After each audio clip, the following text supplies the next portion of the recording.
चंबल का मनोरम इलाका मॉनसून के दौरान यात्रा करने के लिए सबसे सही समय, लेकिन इलाके की डरावनी वास्तविकता इस छवि के ठीक उलट है। बच्चों में कुपोषण के लिए ये इलाका बदनाम है। शिवपुरी के जिला मुख्यालय से सिर्फ 38 किलोमीटर दूर हम पहुंचे सिरसौद गांव, जहां 122 परिवार बीमारी के साए में रहते हैं।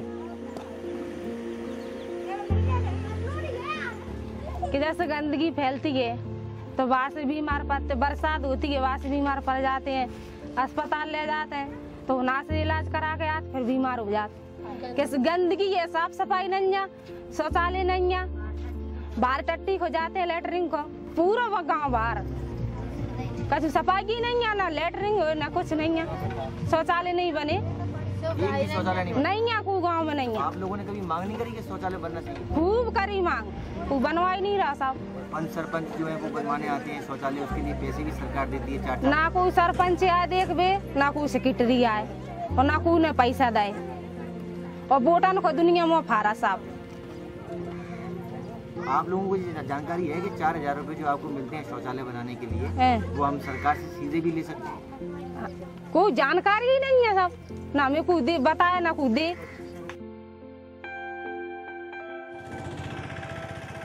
गांव में एक भी शौचालय नहीं है। खुले में शौच करना यहाँ के लोगों की मजबूरी है। खुले में शौच करने से पानी से लेकर खाना तक सब कुछ प्रदूषित हो जाता है। बारिश के समय मुश्किल और बढ़ जाती है। पूरे गांव में मल और गंदगी ही तैरती नजर आती है। सिरसौद से 16 किलोमीटर दूर ये करेरा तहसील का स्वास्थ्य केंद्र है। यहाँ हर बिस्तर पर मरीज है। कुछ को तो इसी कारण लौटा दिया गया है। कुछ दिन पहले ही डायरिया से पीड़ित 1 दर्जन लोगों को भर्ती किया गया है।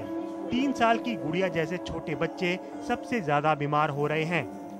पानी की कमी से जूझ रही गुड़िया को यहाँ डायरिया के इलाज के लिए लाया गया है। इलाज के दौरान जब डॉक्टरों को लगा कि वो बेहद कुपोषित है तो उसे पोषण पुनर्वास केंद्र भेज दिया गया।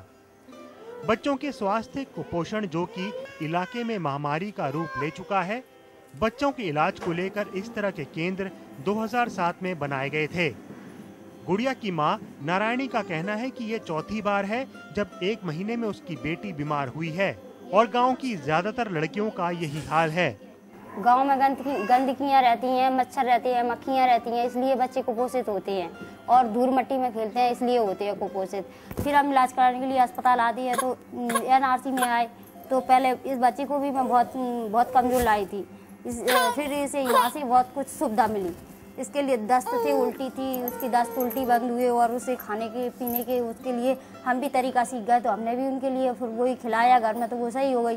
फिर सही होने के बाद में फिर वो मट्टी में कचरा में और शौचालय वगैरह है नहीं है गांव में, किसी के घर है या नहीं है, तो हमारे घर में तो नहीं है, इसीलिए वो फिर से कुपोषित हो गई। इसलिए यहाँ से बहुत अच्छी सुविधा मिलती है और सब कुछ वो उपलब्ध होती है। ये हम सब सुविधाएं सीखते हैं यहाँ से।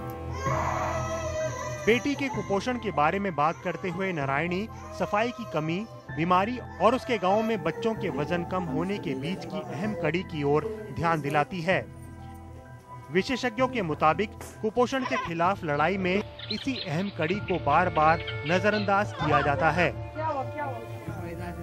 अब तक जोर इस बात पर रहा है कि आंगनवाड़ी, ICDS और दूसरे कार्यक्रमों के जरिए बच्चों तक खाद्य योजनाएं पहुंचे।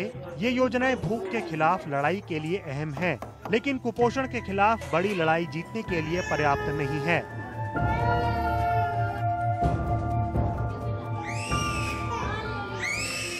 करेरा पोषण पुनर्वास केंद्र की प्रभारी शालिनी कुलश्रेष्ठ इस दुष्चक्र के बारे में जानकारी देती हैं।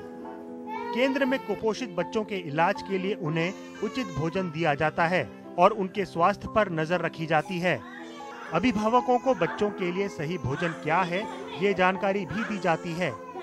ज्यादातर बच्चों को सामान्य वजन का होने के बाद छुट्टी दे दी जाती है, लेकिन 1 महीने के अंदर कई बच्चे पहले जैसी हालत में फिर से पोषण पुनर्वास केंद्र पहुंच जाते हैं। हमारे पास मोस्टली 20 बच्चे रहते हैं एक बैच में और ये 90% के अबव बच्चे डायरिया की ही शिकायत लेते हैं और डायरिया का एकमात्र रीजन ही वही है गंदगी।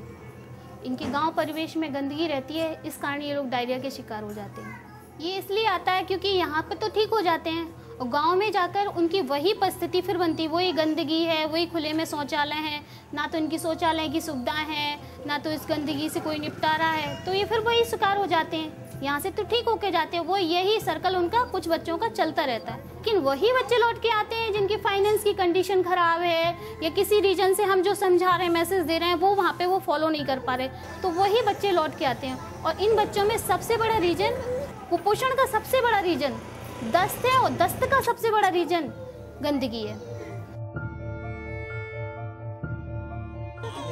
बार बार बीमार और डायरिया होने से बच्चों की ऐसी हालत हो जाती है कि कभी कभी उन्हें बचा पाना भी संभव हो जाता है।